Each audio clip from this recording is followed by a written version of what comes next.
লাইফে ভালো কিছু একটা শিখেন, ছবিটার দিক তাকান। আমি শুধু টাচ করব, সাথে সাথে এডিটিং হয়ে যাবে।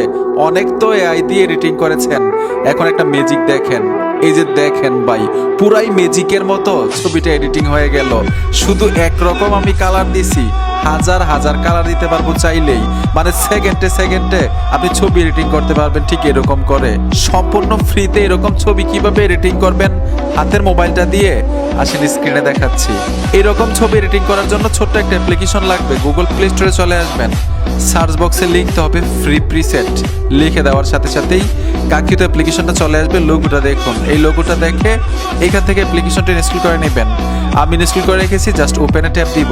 যদি পারমিশন চাই অ্যালাউ করে দিবেন। এইখানে কিন্তু অগণিত ছবি দেখতে পারবেন, এগুলা প্রিসেট। মানে এই ছবিটার মতোই আপনারা একটা ছবি এডিটিং করতে পারবেন এইরকম করে। এইখানে কিন্তু একটা দুইটা প্রিসেট না, মানে ছবি না, অগণিত শত শত প্রিসেট আছে। যেই রকম ছবিটার মতো আপনার ছবি এডিটিং করতে চাচ্ছেন, এই প্রিসেট এখান থেকে সংগ্রহ করতে হবে। আমি আপনাদেরকে একটা দেখাই দিচ্ছি। প্রত্যেকটা প্রিসেট দিয়ে প্রত্যেকটা ছবি একই নিয়মে আপনি এডিটিং করতে পারবেন।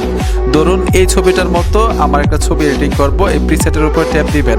ট্যাপ দেওয়ার সাথে সাথে এখানে দেখুন ডাউনলোড লেখা আছে, এই ডাউনলোড টাচ করতে হবে।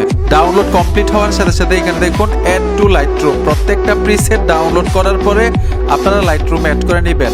আর লাইটরুম অ্যাপ্লিকেশনটা কিন্তু গুগল প্লে স্টোরেই পাবেন, সম্পূর্ণ ফ্রিতে ইনস্টল করা যাবে। আমি লাইটরুম অ্যাপ্লিকেশনে অনেকগুলো প্রিসেট অ্যাড করে রেখেছি। প্রথমবার কিন্তু প্রসেসগুলো একটু সময় লাগবে, সবকিছু কমপ্লিট থাকলে ছবিটা কিন্তু খুব সহজে এডিট করা যায়। লাইটরুমে প্রিসেটগুলো অ্যাড করার পরে লাইটরুম দিয়ে কিভাবে এডিটিং করবেন এটা দেখাই দিচ্ছি। আমি লাইটরুমে চলে আসলাম, এখানে কিন্তু প্রিসেটগুলো আমি অ্যাড করেছি।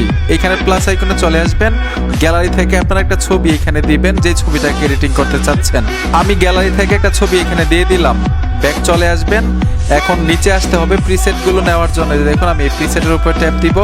প্রিসেটের উপর ট্যাপ দেওয়ার সাথে সাথে উপরে দেখুন তিনটা ডট অপশন আছে, এইখানে ট্যাপ দিবেন, এখান থেকে কপি করে নেবেন। সম্পূর্ণ প্রিসেটটাকে আমি কপি করব। এই দেখুন কপি সেটিংস, আমি এখান থেকে কপি করে নিলাম। ব্যাক চলে আসবেন, যে ছবিটা এখানে অ্যাড করেছিলেন সেই ছবিতে আসবেন। এখন পেস্ট করতে হবে। এই দেখুন আমি এখান থেকে পেস্ট করে দিব। এই দেখুন পেস্ট করার সাথে সাথে এডিটটা হয়ে গেল। অস্থির, অসাধারণ ভাই। এই দেখুন আগের ছবি আর এটা হচ্ছে আপনার এডিটিং করা ছবি। ঠিক আছে, এই যে আগের ছবি, এই যে এডিটিং করা ছবি, কত পার্থক্য। এখন ছবিটা গ্যালারিতে নেওয়ার জন্য উপরে দেখুন শেয়ার আইকন আছে, এখানে ট্যাপ দিবেন, এই ছবিটা গ্যালারিতে চলে যাবে।